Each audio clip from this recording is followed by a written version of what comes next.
Welcome to the video. Today I'm going to talk about one artist and one album and maybe one track in particular. Back in the 70s, most of us who were rock fans and record collectors had a copy of the Eagles' Greatest Hits, Volume 1, in our collection. And the first track was and is Take It Easy. And it was co-written between Glenn Frey and Jackson Browne. Jackson Browne is the primary writer. And so Jackson Browne didn't know anything about him. Just recognized later that he was a co-writer on that particular very famous Eagles track. But I came upon Jackson Browne myself in buying this compilation, which is the Old Grey Whistle Test Take 2, which is a double album of tracks from Britain and the United States of America. Now, who's on this album?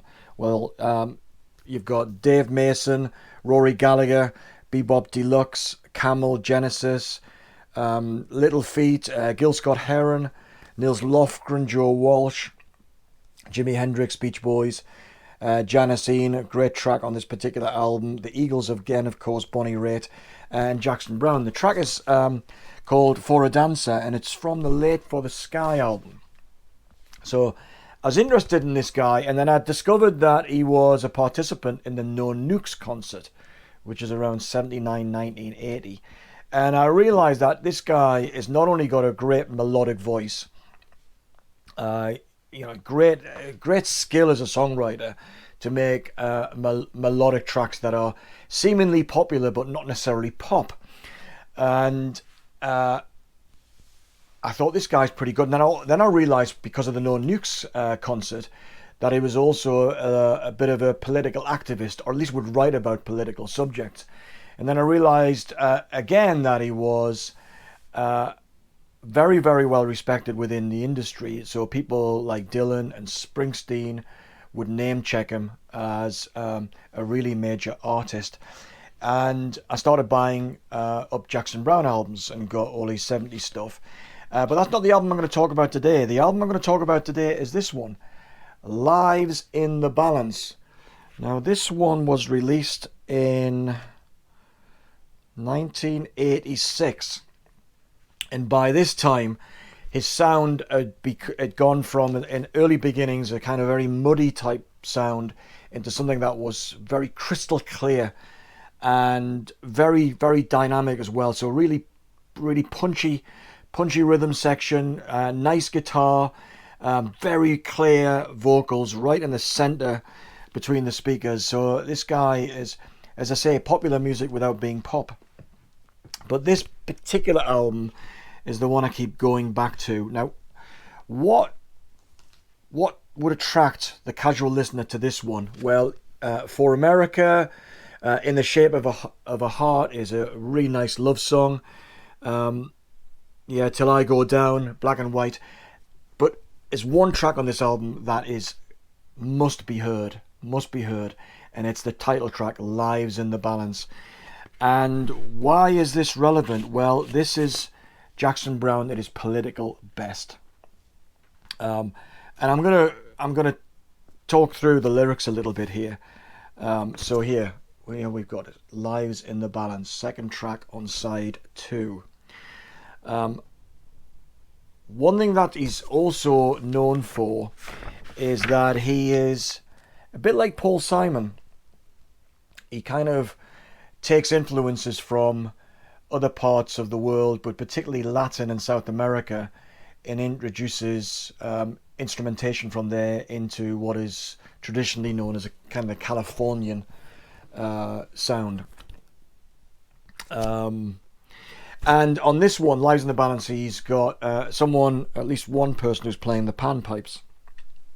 You know, I say it's the panpipes, but it's kind of I'm looking at some of these instrumentation here: drums, bass, synthesizers, nylon string guitar, charango and tipple, zampona, and then guitar, acoustic guitar, harmony vocals. Anyway, it's got this sound that it sounds like panpipes. Maybe it's not panpipes. Maybe it's one of these other things. But anyway, why is it relevant? Well, lives in the balance. Let me just read to get you a flavour of what he's singing about here. And it opens the first verse. I've been waiting for something to happen for a week or a month or a year. With the blood in the ink of the headlines and the sound of the crowd in my ear. You might ask what it takes to remember when you know that you've seen it before, where a government lies to a people and a country is drifting to war. So he's making allusions there to American intervention in Latin America. Since then, of course, we can talk about beyond. He's talking about the noise of the crowd, where the press is whipping up a frenzy and support to whatever the government action is being implemented. So it's kind of an anti-war song, as you can already pick up. And there's and he goes on, and there's a shadow on the faces of the men who send the guns to the wars that are fought in places where their business interests runs. So their business interest runs. On the radio, talk shows, and the TV, you hear one thing again and again: how the USA stands for freedom, and we come to the aid of a friend. But who are the ones that we call our friends? These governments killing their own? ? Or the people who finally can't take anymore and they pick up a gun and or a brick and a stone. And there's the chorus: there are lives in the balance, there are people under fire, there are children at the cannons, and there is blood on the wire. And he goes on: there's a shadow on the faces of the men who fan the flames of the wars that are fought in places where we can't even say the names. They sell us the present. Well, I'll come back to that. So right now, as I'm recording this video, we've got the Russian offensive invasion of Ukraine. And, you know, we've just lived through 2 years of a pandemic where we had wall-to-wall media coverage of the pandemic. And then within the space of about a couple of weeks, it just flipped. And now all we can hear about here is Ukraine and how we must stand with the Ukrainian people against the evil tyrant from Russia, Putin, and that there's lots of talk in the air around Western intervention directly into the war. And, you know, we all know that the implications of that in terms of potential for World War III. But anyway, this is 1986, so it's prior to the American interventions around the globe, and it's obviously prior to what we're experiencing today, or what people are experiencing in Ukraine today.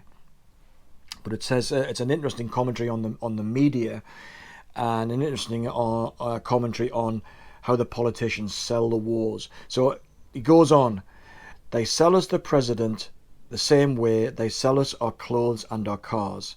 They sell us everything from youth to religion, the same time they sell us our wars. I want to know who the men in the shadows are. I want to hear somebody asking them why. They can be counted on to tell us who our enemies are, but they're never the ones to fight or to die. And there are lives in the balance, there are people under fire, there are children at the cannons, and there's blood on the wire. So yeah, very, very political. Just as relevant today as ever. But why should you listen to Jackson Browne? Well, I think he's a fantastic songwriter. He's got a brilliant back catalogue. He was brilliant in the 70s, and his writings on relationships and on politics, for the most part, are there's definitely nowhere that he's not going in the direction of virtue signaling most of the time. There's one or two things that he's written about in recent years you think that's just a little bit too on the nose, a little bit too obvious, but really interesting with his talking or singing about the military industrial complex and politics and American involvement in wars around the globe. Yeah, brilliant then, still absolutely relevant today. So yeah, if you like kind of melodic, Great songwriting, fantastic lyrics, never boring, certainly, you know, interesting. Jackson Browne is definitely the one to go for. I wouldn't start with this album, but I'm recommending this album today because I think that one track is as relevant today as it's ever been. So thanks for watching. I'll catch you on the next one.